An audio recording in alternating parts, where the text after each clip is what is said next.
Every second, events break across the body politic, particularly in the Federal Capital Territory, Abuja.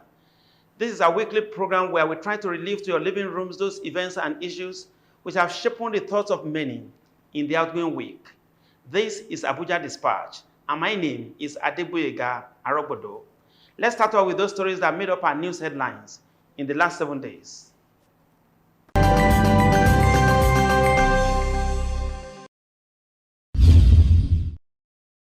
Ongoing efforts to reduce poverty in the country continue to grow, with 1.6 million poor and vulnerable households benefiting from the Conditional Transfer Program, while 300 billion naira has been disbursed to farmers. This was the thrust of the President Muhammadu Buhari's message to the 14th Annual Banking and Finance Conference of Chartered Institute of Bankers of Nigeria, with the theme Economic Recovery, Inclusion and Transformation, the Role of Banking and Finance. The President affirmed that the theme of the conference, Economic Recovery, Inclusion and Transformation, the Role of Banking and Finance, was most appropriate following the global shocks from COVID-19.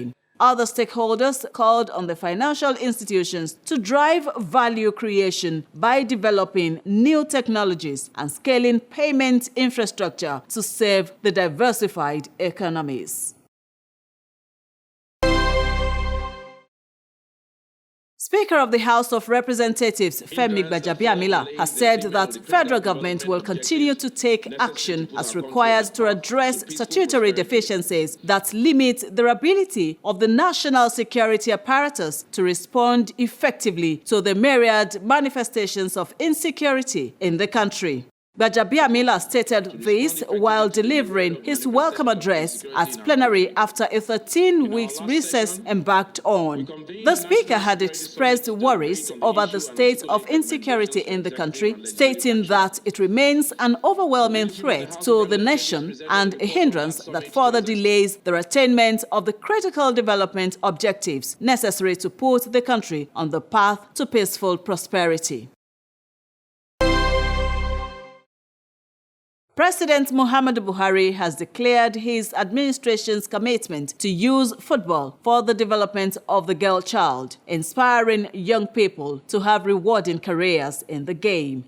Receiving the FIFA delegation led by its president, Gianni Infantino, and the president of Confederation of African Football, CAF, Patrice Motsepe, at State House, the president called on the top echelon of football world governing body to see Nigeria as one of its greatest assets when it comes to the development of football. On women's football, the president expressed delight that Nigeria has produced excellent role models to inspire the next generation of stars to take up the sports.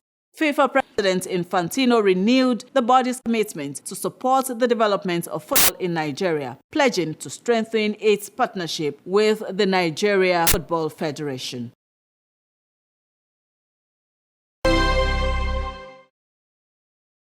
Former Minister of Aviation, Fani Kayode, has formally defected to the All Progressives Congress, APC, from the People's Democratic Party, PDP. The chairman, caretaker committee of the All Progressives Congress and governor of Yobe State, Maimala Buni, presented him to President Muhammadu Buhari at the presidential villa, Abuja. According to Fani Kayode, he was led by the Spirit of God in his decision to join the APC. The former minister said he is committed to the unity of the country and that he is against anything that will cause the disintegration of Nigeria. Fani Kayode noted that he was influenced by the defection of 3 People's Democratic Party PDP governors to the APC, namely Dave Umahi of Ebonyi State, Ben Ayade of Cross River, and Bello Matawali of Zamfara.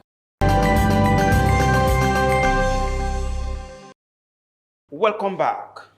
Nigeria has one of the world's highest numbers of out-of-school children, 13.2 million according to UNICEF. A wave of school kidnappings has worsened the situation, with some state authorities closing down boarding schools in their states until security is guaranteed. That the recent spate of abductions is having a huge impact on education in Nigeria is not open to any argument. This is the focus of our Dateline this week. Stay with us.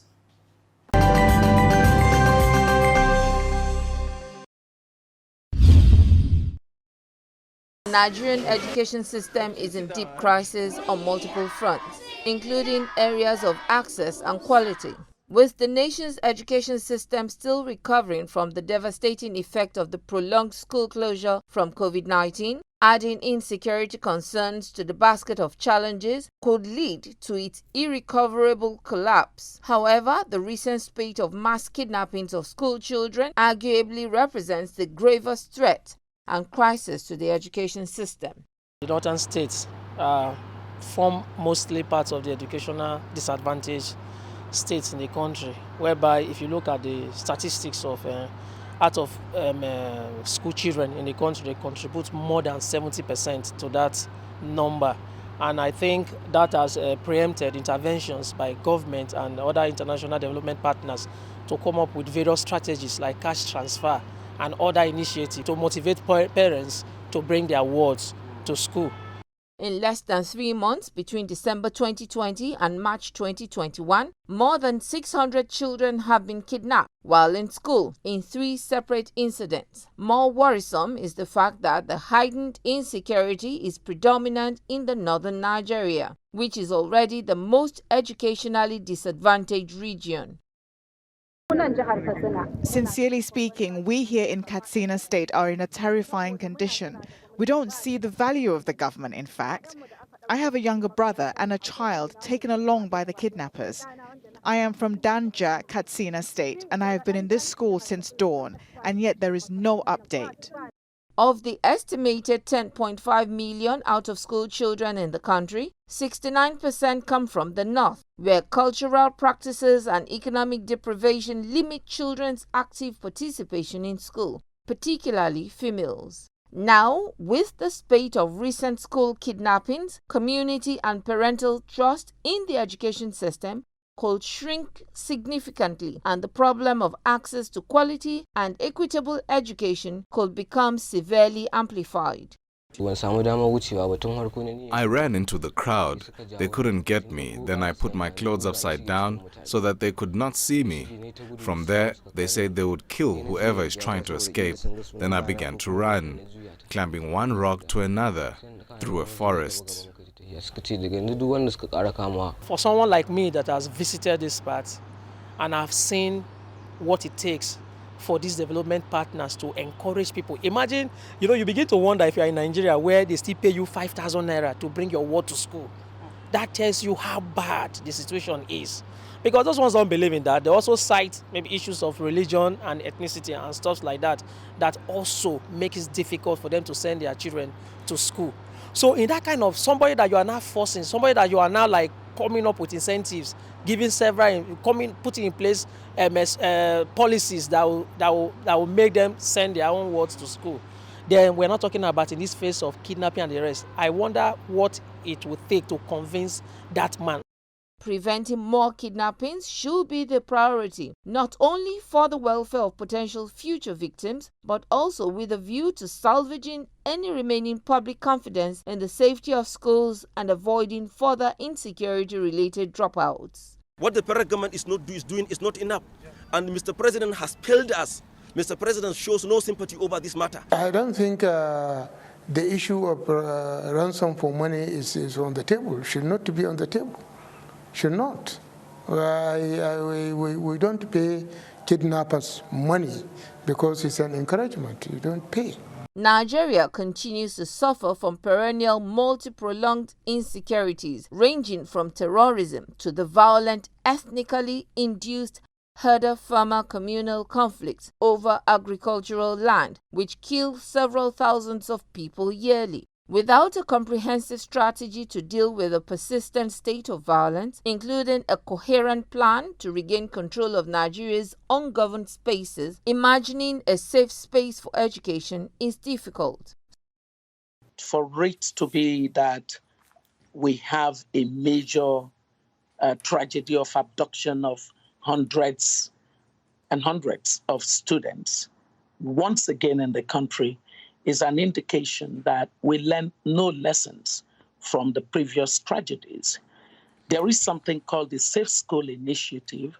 This government should ask itself how seriously it has taken that initiative. Schools are only safe insofar as the larger society is safe. Nigerian policymakers, school leaders, and communities must effectively and creatively come together to help reverse the current economic and educational dynamics to avoid a catastrophic collapse. A child's right to education cannot be safeguarded in conflict zones without education itself being protected. Out-of-school children are easy targets of abuse, exploitation, and recruitment by armed forces and groups. Schools should provide a safe space where children can be protected from threats and crises. It is also a critical step to breaking the cycle of crisis and reduces the likelihood of future conflict.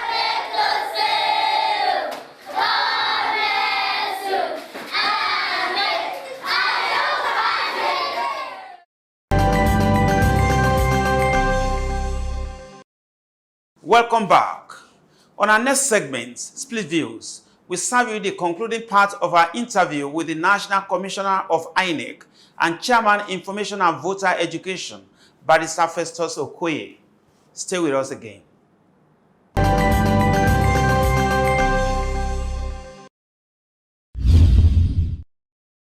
The electoral umpire usually prides itself, as being proactive when it comes to evolving new measures to enhance the nation's electoral system, right from the time of Atahiru Jegan and even till now.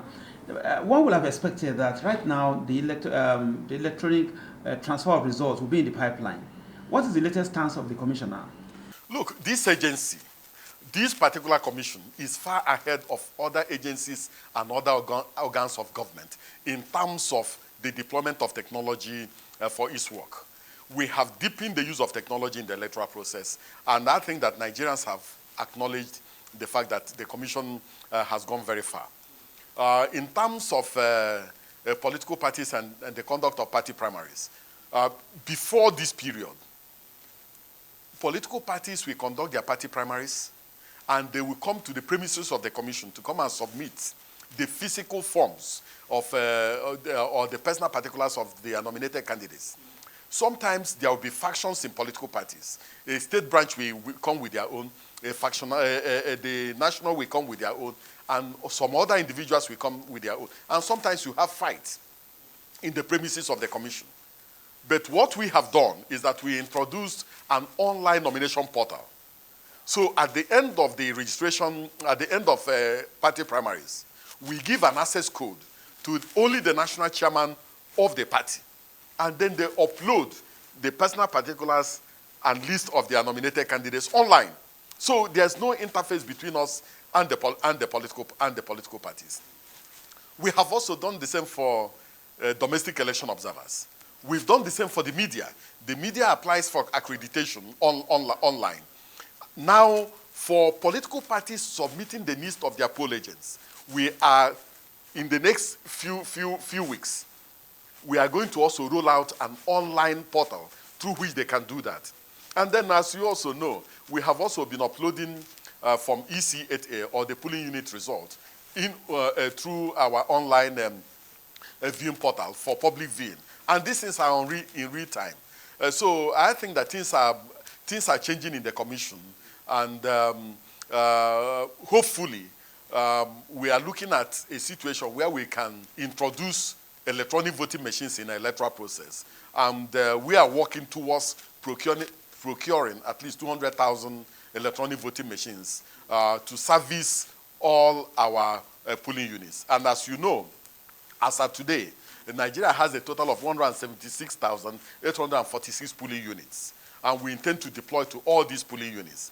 But we're also waiting for the electoral legal framework to be retouched and recouched so that we can be very, very clear on what we are doing and where we are heading to in 2023. But I can assure you that this particular commission is completely committed to the deepening of the use of technology in the electoral process. And we believe that what we are doing compares with both regional and international electoral standards. Now, let's look at the issue of voters' apathy in the nation's electoral experience. At times, the blames are even been laid on the doorsteps of the commission. Now, but maybe because of the mistrust that the electorates have on politicians and somehow maybe on the electoral process itself. Now, what is the level of voters' emancipation, as in to gear their interest towards the electoral system in the country, even because of your position? Look, let me tell you one thing. This particular commission, for the first time, broke a 25-year-old jinx. Nigeria had a total of 119,894 polling units. And as at the time these polling units were established, Nigeria had a total registered voter population of 50 million. We went into the 2019 general election with a total registered voter population of 84 million. So for 25 years, we did not create any new polling units. So that created congestion in the existing polling units. It also created voter apathy because some people leave their house as early as 5 a.m. in the morning, go to a polling unit and are unable to vote. It also created serious fights at the level of the polling units because we had a situation in Karo area where we had only 4 polling units with a total registered voter population of 25,000. So based on that, we had to create 80 voting points to accommodate this sheer number. So sometimes only fights takes place in some of these places. So what we have done was to convert our voting points and voting point settlements into full-fledged polling units and then move them out to the areas that are closer to the people. So we have taken these polling units to the people. So we believe that elderly people, we have polling units closer to them. Pregnant women, we have polling units closer to them. Persons with disability, we have polling units closer to them. So they will be in a position to come out on election day and vote. I went to a polling unit in Jigawa, and I went to some of the communities where we have taken some of these new polling units to. In one of them, they have to trek 20 kilometers to access a polling unit. Yes, to vote. So we have taken these polling units to those communities, and we believe that this will also increase attendance, increase the voting strength of people. But you know, the issue of voter apathy also has its own variables and its own dynamics. There are also all sorts of variables.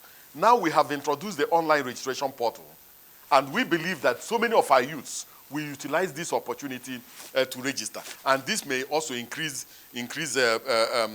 people's confidence in the electoral process, and they will go out to vote. The issue of violence on election day is also a contributory factor. Nobody wants to go and vote and die. Nobody wants to go to the polling units and go and get maimed. So the security agencies must also secure the electoral environment and build confidence in the people. The issue of governance, people's perception on whether their votes count and whether the government is performing also has its own dynamics in relation to voter apathy. So we must look at the whole gamut of the variables that creates voter apathy and begin to solve them. But we are confident as a commission that within the own internal dynamics, internal issues that are peculiar to us, that we are doing the best we can to make sure that we ameliorate some of them, so that on election day, people will have a very good voting experience. You know, some postulations have it that INEC is bedeviled with lots of responsibilities beyond its capacity, that even to the level of kind of looking at when there is an election and some people have gone against the law, that even to prosecute those officers is in the arms of the commission. Now, do you think that INEC has more responsibility than it can cope with? I'm going to pose the issue differently. As a commission, we have gone before the National Assembly to canvass that we should have an Electoral Offences Commission and Tribunal to handle specifically and exclusively the challenge of prosecuting electoral offenders, the challenge of investigation, the challenge of arrest, and the challenge of prosecution. That law has not come into force. So as a commission, we have agreed that this particular responsibility should be ceded to a different agency.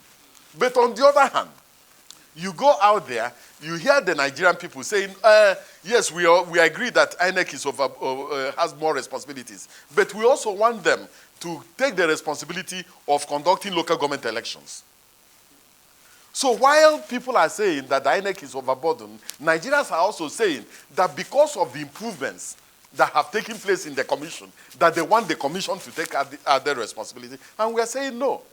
That if there has been so much improvement in this particular commission, if this commission is doing what the Nigerian people want it to do in terms of rebranding and re-engineering our electoral process, the same thing should be done by the state with their state's independent electoral commission, rather than carrying those responsibilities and also vesting them in the commission. So I believe that the issue of the prosecution of electoral offenders should go to a different commission and tribunal, and that INEC should be left with the core mandate of organizing, supervising, and conducting elections. So your final words are, to an average youth out there who is listening to you now, what is your conviction? What's your conviction that yes, if they go ahead and participate in this electoral process, their votes will count, their contribution will be appreciated, and there will be an improvement even in the totality of our electoral system? I think that we have put sufficient facts and sufficient evidence before the Nigerian people to show that this particular commission wants to re-engineer and rebrand our electoral process. And we are completely committed to this particular venture. We want to give the Nigerian people a good voting experience. We want the Nigerian people to vote and that their votes will count. But I want to emphasize that the conduct of election, the supervision of election, and the entire gamut relating to the electoral process is a multi-stakeholder venture. No single entity, no single agency can go it alone. It involves the electoral management body. It involves the political parties conducting very clean party primaries that meets both regional and international standards. It also involves the security agencies providing a very good security and securing the electoral environment. It involves the media informing our people in relation to the choices available to them. It involves civil society groups and organizations, and also involves traditional rulers, the clergy, and other critical stakeholders. So if we put heads together and agree as a people and as a nation that we want clean elections, it will definitely happen. But for the commission, we believe that we have the courage, we have the capacity, and we have what it takes to give Nigerians a very good electoral environment and a very good election. Our guest tonight has been INEC National Commissioner and Chairman Information and Voter Education, Barrister Festus Okoye. Thank you for your time, sir. Thank you so much.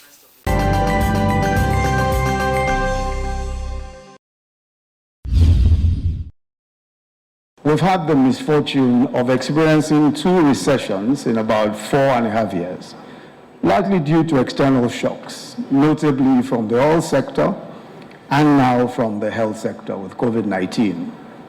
So while we must commend ourselves for quickly exiting both recessions and even seeing a 5.01 GDP growth bounce back in the last quarter, we've experienced a deepening of poverty and unemployment. So if there's any issue that must be front and center of policy and action today, it must be lifting millions out of poverty, creating jobs and opportunities for our young and restless population. Every macroeconomic and government policy must be subjected to the question, what will its impact be on poverty and jobs? We know that countries with well-developed financial systems experience faster economic growth and as such are better able to engineer accelerated exit out of poverty for many. Second, according to a McKinsey report, despite COVID, Africa's banking sector is fast-growing and nearly twice as profitable as the global average. To be fair, over the years, the banking and finance industry in Nigeria has supported national economic development in so many ways. That is how far time can permit us tonight on Abuja Dispatch. For further information, comments, and suggestions, you can reach us out on any of our various social media platforms.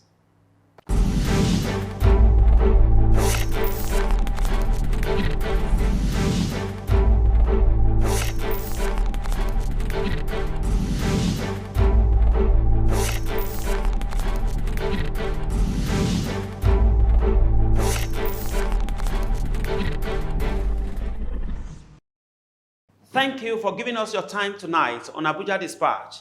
Let's make it a date a week from now. Same time, same station. Adebuye Garobodo is my name. Have a good night.